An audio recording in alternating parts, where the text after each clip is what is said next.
Welcome back to another hot take show with your Bastards of Boston Baseball. I'm your host, Charlie Smith. You can find me on Twitter /X at Smith_MLB. My co-hosts for this one are going to be Jeremy Schilling. You can find him JT Schill 20 with 2 L's, and Doug Atchison from Mass at D Atchison, 23. So that's where you can find us.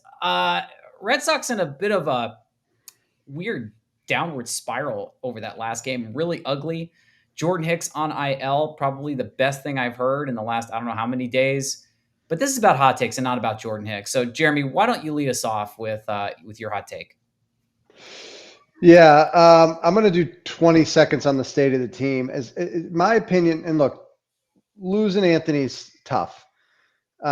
This team has won on the back of the pitching staff and the back end of the bullpen. From my perspective, nothing's changed there. I'm excited for Tolley's start tomorrow. If they continue to pitch like they have, and obviously Crochet had and I'm going to get into this in a second, spoiler alert, Crochet had a terrible start. Assuming that's not what he is, and that's the assumption I'm going to make, this team is where they are largely because of the way they've pitched since July. Assuming they continue to pitch well, I don't think they fall out of a playoff spot. I'm not doomsday like everyone else. I'm a little bit butthurt about Roman not being in the lineup and what that means for run production, but they can still get to 4 or 5 runs a game and find ways to win, especially with the softer schedule down the stretch. So I'm not, saying it's over and doing all this nonsense that some people I've seen on Twitter. So to my hot take. This comes from a friend of the program. He writes for the Boston, the Bastards Substack, Johnny Fontaine. We all know him. At Johnny Fontaine 1 says Garrett Crochet has pitched 178 innings and will probably end up at 200. His previous high was 146. He has struggled in his last few starts. It won't get any better for the rest of the year, just like Houck last year. At JT Shill 20 will disagree with this take. The last part of the tweet is the part I agree with. Obviously, the stats about the pitching, he will end up at around 200 innings. I believe he still leads the American League in innings pitched. To me, this, Johnny, love you, mean it. To me, this is just a lazy take. It's just a lazy take. He's coming off a bad start. Everyone loves to talk about the previous innings pitched, and I agree, and there's value in it. But can we just maybe look at he didn't locate, that he's been going into that start 1 or 2 as far as the odds-on favorite to win the Cy Young. And now we're going to go into, well, this is who he is. He's over his innings limit. And this is who he is. He's going to give up a bunch of home runs, and he's not going to keep us in games. Guys, he's still an ace. He's had one bad start. He would missed in the middle of the plate, right? And he's not max velo because he's a starter. He's obviously taking care of himself. He's got a huge frame. This isn't a 5'10", 165-pound guy that just slings it where you're almost waiting for the elbow. Johnny, I agree with you, not just one bad start, but he is arguably the best pitcher in the American League. I think Skubal is, but he's still one of the top guys. What are you expecting from him? To me, it's just like the innings. So anyways, I'm going to get back to my point. He's a guy that takes care of himself. He's got a number of pitches to get people out. It's not just a fastball. Huge body, huge frame. I'm not saying he's going to be like he was in the peak of the season, but to say he's just going to flame out and essentially not perform as an ace, I don't expect. He's got the right mindset. The team is playing better defense behind all of the pitching staff. And I think all those things factor in. I also do think if this team can continue to win and take care of the Athletics, like I hope they will, as we have like 7 games coming up against them, there's an opportunity, if not to miss a start, to extend him to a 6th or 7th day, if possible, so that he's not on every 5th day going into the postseason. And if those things occur,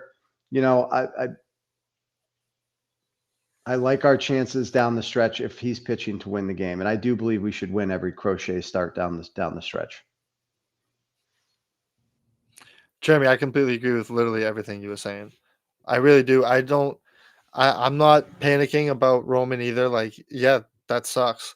But I totally agree with you. We still have the same end of the rotation. We still have an ace. I love Bayo. I think I think it's still in a very, very good spot. And Crochet, like the innings thing with Crochet is he's a young pitcher and he pitched for a horrible team. So yeah, his innings are going to be higher right now. But he seems like he's ready for it. Just because you have a bad start, I'm not taking anything from that. Yeah, a couple bad starts. Well, Johnny will say, sure, that's fine. But his ERA is third in the league, second in the league. Like you can't just expect a guy to go out there and throw a shutout every game. Agreed. And he still is striking out. He still goes in there and strikes out a high number no matter what. He's still our ace, and he's still an ace that everyone should have faith in. That is a guy that can carry you throughout a playoff series. Yes, I'm going to throw this in there too. So, Johnny, we always appreciate your takes. I'm absolutely flabbergasted that you'd attack Jeremy the way you did, but I'm going to have to try to forego Violence. this one. And yeah, I'm over it though. I mean, we like Johnny. So here's the good news, right? I actually think he's better than Tarik Skubal. Everyone keeps saying, "Oh, well, that's another clunking performance." Whatever. Go ahead and look at the numbers because I've said this so many times before that numbers do not lie. They do not. Both Tarik Skubal and Garrett Crochet have 6 games this year where they've allowed 4 earned runs, or technically, 4 runs or more. Each one of them had an appearance where most or a large majority of those runs were not earned. They've had 6 bad starts, and bad means 4 earned runs or more. 4. It sucks that 4 home runs were all allowed in the same game. 3 home runs in the same inning against guys that probably shouldn't be hitting home runs. It is what it is. At the end of the day, I would still rather have Garrett Crochet over Tarik Skubal. That's just a personal preference. For me, if I see Tarik Skubal, I'm like, all right, cool, whatever. If I see Garrett Crochet, I'm like, I'm just going to either go back to the dugout or I'm just not going to swing at 99. I'm not concerned at all. Every single person that says, oh, well, he's never done this before, is your expectation that he should only throw 140 innings? Because that's not realistic. That's not baseball. There are going to be starters that have 200 plus innings. So his previous high of 146 innings, that's because he wasn't a full-time starter. He was a reliever first. So we're pointing out fluffed facts here. It's not like he's been a starter his entire career. He was a closer, missed a whole season, came back, then became, shifted into a starter, then was a starter again, was shelved because they had an innings limit. That's it. That's the only reason why he hasn't hit 200 innings. That's it. He probably would have had more than 146 innings if they weren't being conscientious about it. Yeah, sure, he struggled a couple of times. But if Tarik Skubal starts struggling, are we then going to say, oh, he's pitched too many innings? No, these guys are supposed to be your workhorses. Tarik Skubal's the guy who I want to throw 6-7 innings every single appearance. I expect you to win on Crochet Day. He should have 20 wins this year. This is the Cliff Lee effect, where the guy goes 7 innings, allows 1 earned run, and takes the L. I mean, it's ridiculous that he has to almost be perfect sometimes for him to register the victory. If you don't believe me or you don't know what I'm talking about, go look at his games. He's had multiple games where he's allowed 1 run or less and registered either the loss or no decision. He should have 20 wins this year. He is the best pitcher in the American League. And honestly, if you're going to argue and say Tarik Skubal, that's fine. Tarik Skubal's on Detroit, though. He's playing with the Tigers, and the Tigers actually have a really, really good team. There's no excuse for him to not have 20 wins.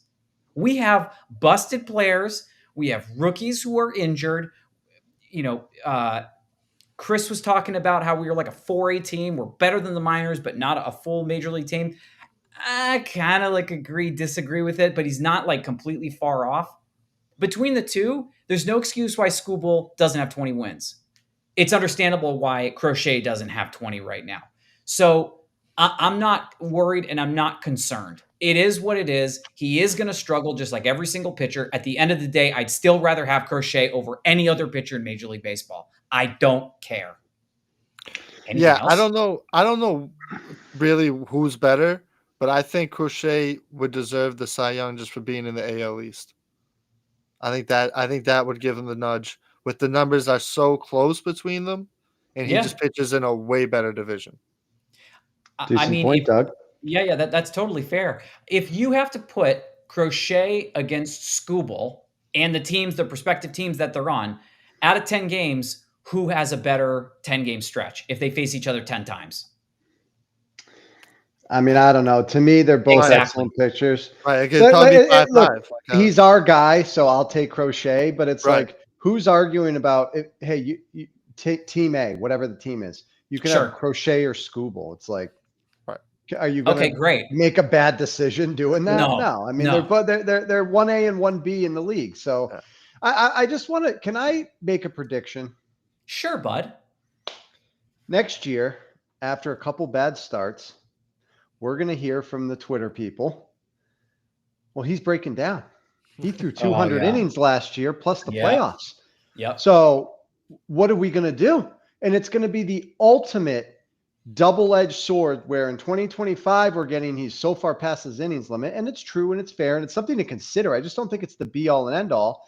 And next year we're going to have, well, of course he's going to break down. He pitched into October and had 225 innings. It's like, guys, he is a workhorse. That's why they scouted him, they signed him. They didn't do that on a whim. They looked at and they waited till he got into camp. What kind of person do we have? What's his workout? How's he taking care of himself? They saw the athlete, not just who we see, and they made the investment intentionally. And I'm sure there was information from Chicago as well. Maybe he's just that guy. And look, I could be wrong. And Johnny, pointed out to me in a message that I was wrong on Houck last year, and he's going to come after me again if I'm wrong here. But that's not going to change my opinion for today's show. That's how I feel. I was bullish on Tolley after the last start, and I was kind of pretty quick to say, I think this might be a guy that we can expect to pitch in the playoffs and hold a rotation spot through September. I might be wrong. We'll find out tomorrow night. But that's just my bird's eye view of it. And that's where I'm going with it. And I just want to point out and predict the double-edged sword that's going to land next year. So, yeah, Jeremy, those people can kick that can down the road for years, really. Yeah. Until it comes. They'll just keep saying, oh, he's overworked. I'm going to say this as well. People that are concerned about gas in the tank, right? Or how much more he's got left for the year. Garrett Crochet is 6'6", 250. They should be his nickname should be Butch. Like, just because no one's going to mess. If Garrett Crochet is coming at you, are you going to go head on and think you have a chance? This isn't Tim Lincecum, who's like 5'10", $160 soaking wet. He's 100 pounds heavier than him. He's got the extra muscle. Chris Sale, for example, right? Chris Sale, I'm not different mechanics but Chris Sale was skinny in relation to Crochet. He's beefy. This is a robust man. Like, this is not someone I expect to break down. So I think that's, that just he's built more like Verlander, Clemens, like big body guys that, and I'm not saying because, everyone's had an injury. I'm just saying, from a physique perspective, he looks like he could be in a better position for longevity. And obviously no one here is going to be able 100%. to predict that. Who knows what happens, but from history, from the guys that do pitch, and Verlander's still pitching. Yeah. So, and I'm not saying he's going to be Verlander, Johnny, don't come after me again. Great. So moving forward, Dougie, who do you have for what do you have for your hot take?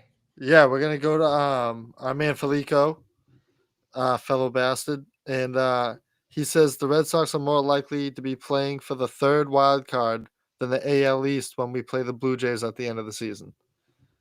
This is one that I think I'm with Jeremy. I definitely disagree with, just on what Jeremy was saying earlier, that I don't think that, the house is on fire just because Roman got hurt.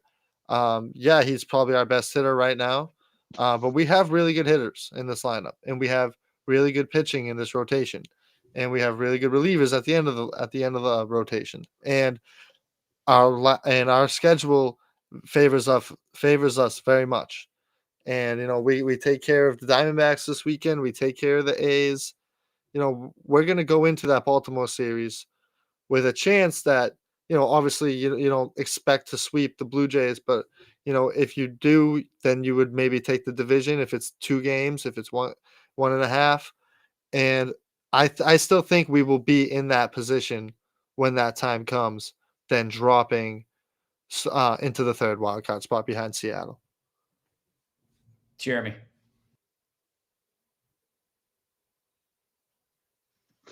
So, by the way, I didn't mean to step on your toes, Doug. That might have been a little. Oh, no. Look, it's just easy now, and I know there's some serious Cora bashing going on in the comments, and I'm reading all of them. And so, anyone that's submitting a comment, I read them. The scheduled loss by Cora just came on the wrong day after a major injury. So it's like we lose a key offensive plug and then we have a scheduled loss. I'm looking at the lineup. Bregman's not playing third. Bernardino's out there for what seemed like only 3 batters because they immediately went to Hicks. It just looks bad today, and then we don't play today. So you're as good as your next day starter. I'm fascinated to see what happens with Tolle tomorrow. So to directly comment on Chris's take, I still think the pitching, assuming I'm right and we're not going into Johnny territory where Crochet becomes a puddle, they're within distance of the AL East. It's a closer thing. The schedule's the thing that keeps me optimistic with the overall general health outside of Roman. We got to beat the Athletics. We got to go 5-2 against the Athletics. And if that happens, I just don't see where the collapse is going to come if the pitching continues to be good. And by that, I mean Crochet returns back to form. Bayo continues to be, I think, your clear-cut number 2. Giolito is right there with him with starts that dictate that he's going to get the third start at least in the playoffs. We'll see with Tolle. I know that's up in the air. And you got to figure out the 5th spot. But the front of this rotation has been so good. I think it's going to prevent the sort of sustained losing streak where we find ourselves essentially backing into the playoffs. I personally don't think either is likely. I don't think they're going to win the AL East, and I don't think they're going to get the 3rd wild card. I said on the show with Terry and I think it was Chris on Monday night that I think they're going to finish in the 2nd wild card, and I think they're going to go to New York, or vice versa. That just seems like it's destined to be the matchup. And so that's what I think is going to happen. And if they do, I like our chances. We've had their number all year. I know that regular season success against the team is not a great predictor of what's going to happen in a playoff series, but I like the front of our rotation better than them. And I think we're going to find a way to get to that 4 or 5 run mark where you can win playoff games. So I'm just looking at the wild card perspective. I understand where Chris is coming from, but that kind of feels like doom and gloom, which Chris, I think you're just frustrated, and I get it. So Chris is talking about us possibly getting the 3rd wild card. A lot has to happen in order for that to happen. You have to literally watch this team probably blow an 8 game losing streak. And that's not going to happen. This team is not going to lose 8 in a row. The Yankees have been, warming up, but over the last 10, the Yankees have made up 1 game difference. That's it. Their home records are very similar. Their away records, again, also very, very similar. The Red Sox have won a couple extra games at home. The Yankees have won a couple extra games on the road. The teams on paper are very, very similar. Seattle, far, far behind. And if Cal Raleigh's not ripping right now, this team isn't going to go anywhere. I don't trust that Texas has what it takes. They would have to make up 6 games over the next 20 in order to advance and beat the Red Sox. And that would also mean having to, do well against the Mariners as well, because if you're beating up on the Mariners too, it doesn't hurt. It only helps us. So I think that a 1st or second wild card in my eyes is probably the worst. That's the basement for the Red Sox for the remainder of the season. I don't want to say that having the 1 isn't out of the question, but I mean, division at this point would be pretty tough. I mean, Toronto's been kind of like goofy scuffling, but they've been a fun team. They figured it out. And I just don't really see us missing the playoffs at this point. There have been a lot of players that have stepped up. We obviously know that Roman Anthony went down, but literally barring a major collapse, and I mean like 8-game losing streak, we're not missing the playoffs. And even if that does happen and it comes to the final 2-3 games, it would take that, because no team is going to make up 6 games in the next 2 weeks. That's just not happening. Not Texas, and definitely not Seattle. So I'm not too worried about it. I think we're going to, to your point, Jeremy, second wild card is the basement for the Red Sox right now. I agree. Anything else we want to add to that one? No. Cool. This is going to be fun. Third take. This coming to us from Can't Stand Ya, Dylan. I tried my hardest to say it like Dougie would say it. Re-signing Bregman is dependent on his play in September. Well, I disagree. If the expectation is 175 at 5 years, you're simply just out of your mind. It's not going to happen. That's a ridiculous amount of money. He is only going to probably be there for 2 of the 5 years and be like actually relevant. But you've already started to see major regression. Quad is not healing the way it's supposed to. Why is that? He's not 20 years old anymore. He's older. Facts are facts. Your body breaks down when you get older. You're not going to start healing faster. If you do, I would start to question it. I appreciate the leadership that he has shown. I appreciate the fact that he's taken players under his wing when he was unable to perform. And I'm not talking about hitting the lineup. I'm talking about just be there. And he's taking 4 or 5 rookies in the corner, showing them what they need to do to tweak their stance. Attack the ball better, attack the pitcher better, be mindful about where the fielders are, just be smart. And he's doing that. I appreciate that. I don't think I can say that is worth $175 million over the next 5 years. I'm unwilling to take that, because if you're willing to take that, you should be fine with Yoshida. You should be fine with Hicks, because the last 2 years of that contract, you're going to be paying $35 million for a bench player. And you don't need to spend $35 million for leadership.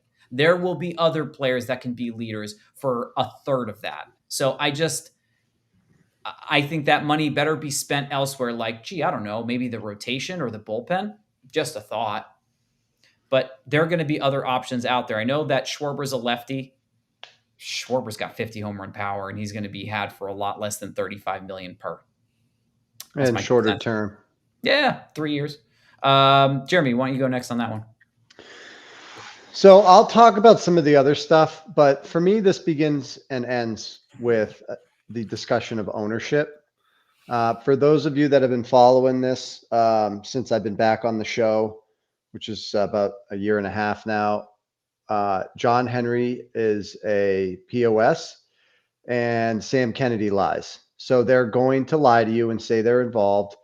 And it's going to be the Juan Soto thing where they get outbid. They're not going to commit this type of dollars to a guy on the wrong side of 30. They bended the knee a little bit just to get him here, and a deal that if he did essentially what he's doing what he's now doing, which is opting out and giving him the out. So they went in for 2025, and they could say they spent, but they reasonably believed he wasn't going to be here in 2026. If Bregman is going to do this, and I'll comment on that in a second, he's not coming back. Okay, he's not. And that's an ownership thing. It's not because the player doesn't want it, the fan base doesn't want it, Cora doesn't want it, the clubhouse doesn't want it. It's because John Henry's cheap. Now, by the way, just an anecdote on this. When you go sign a superstar, you understand that to get him for 80% of the contract being the good time, you have to eat the money on the back end when he's regressed. That's just how it is. Do you think the Angels are upset they had Pujols for 10 years? Right. No, because he gave them 7 elite years. And sure, at the end, he could barely run to first base. But guess what? Right. That's the price you paid to get him for 7 good years. Yeah. I agree. So John Henry, the businessman and not the owner of the fan owner of the Red Sox, sucks, and I can't stand it. Now, the measure of what Bregman's meant to this team goes beyond his play on the field. We've already discussed it. Charlie, sorry, you hit on it. he's clearly a leader. There's clearly a better atmosphere, a better clubhouse personality because Bregman and Story are there and they're I agree. contributing. I agree. 100%. That part of it's immeasurable, but I don't think you pay this type of money for the leadership. And so the second quad injury he's had in the last few years, some of those things, I think the regression with Bregman is going to be quicker than normal. I'd like to see him opt into at least one more year and get him while he's still in the back end of his prime. But if you're talking about 5 guaranteed years, I just think it's going to handicap the roster sooner rather than later. And to me, it comes with too much risk. And that's outside my assessment of ownership because I don't think this is a realistic discussion based on what we know of John Henry. I want to say one more thing to this really quickly. So we've talked about regression, right? Alex Bregman has one extra base hit since the 21st of August. We're going on 2 weeks with one extra base hit. Like that's like Connor Wong territory. And if you really want to go that far back, his last home run was against Houston. That was the 12th of August. So we're closing in on a month without a home run. And I mean, sure, Bregman could hit, a Breggy bomb and that could happen. But last month hit 260, only had 2 home runs. He hit them both against his former team. 2 home runs and 4 RBIs against Houston. 0 home runs and 5 RBIs for the remainder of the month. I'm sorry, that will not do. This month, 2 for 14, limited sample size. It's Cleveland, not a sexy team. Only 1 strikeout, the only high note. 1 single, 1 double, an RBI, and a pair of runs scored. Great defense, don't get me wrong. That's not worth $40 million. I'm sorry. It's just not worth $40 million. Look at the contract that Jose Ramirez signed in Cleveland. He said, I just want to be here. I'm not trying to break the bank. I want to be a team player. Go bring in talent. And he's having a bit of an off year, and there's been a little bit of regression there. But if you're Cleveland, you can't possibly hate that deal because he's given you so much, and he took a major pay cut. I mean, we're talking took a shot in the pants and then said, yes, please, may I have another? That kind of shot in the pants. Bregman's not doing that. And sure, if he opts in for 1 more year, sure, that's going to be $40 million on the books on paper, right? There's some deferred money there. $40 million. There are people here who want an additional $135 million after, that year, like restructure, redo it. It doesn't make sense. Why would you, fix a bad contract with a worse contract? It's just not smart baseball. Bregman is a good player. He is not the best at third base anymore. And he's not, sadly, I don't think he's going to be worth $40 million next year. And I definitely don't think he's going to be worth $40 million the following year after that. He's not going to be worth $35 million for 4 years after that or 5 years after that either. So the narrative that's got to be where you spend the money blows my mind. Trevor Story has more than exceeded anybody's expectation. He's done more this year than he has all contract with the Red Sox. Granted, there's been some injuries. There's been some issues there. But I would be more concerned about Trevor Story not coming back than I would be about Bregman. I think you've got to be smart about it. And honestly, you've got rookies that can play different positions in the infield. If Bregman doesn't end up coming back, my hope is that those youngsters that worked with Bregman are able to retain that knowledge and not go, I don't remember. It's just not realistic. You can't not listen to a player like Alex Bregman when he's talking. He's got way too much experience. He's a vet at third base. You don't just forget how to play a position. You don't forget all the tools you've learned, Yeah, Doug, you go ahead. Bregman started the August hitting. I think he was hitting 300. Now it's like 280. Mm-hmm. But I'm not. I don't. I definitely haven't given up on him. I definitely don't think like he's washed or he can't pick it back up for the rest of the season. I think he will. I think he'll lead this team. I think he knows now with Roman down, he really needs to step up and really grind this last month and into the playoffs. He really needs to pick it up. And for the contract, obviously, if that number is real, like we're not going to do that, obviously. So, but he was really late to sign, right? He didn't sign till like late, right? Like after it was like February or something. He didn't sign Yeah. till, right? So, maybe he goes searching for that contract.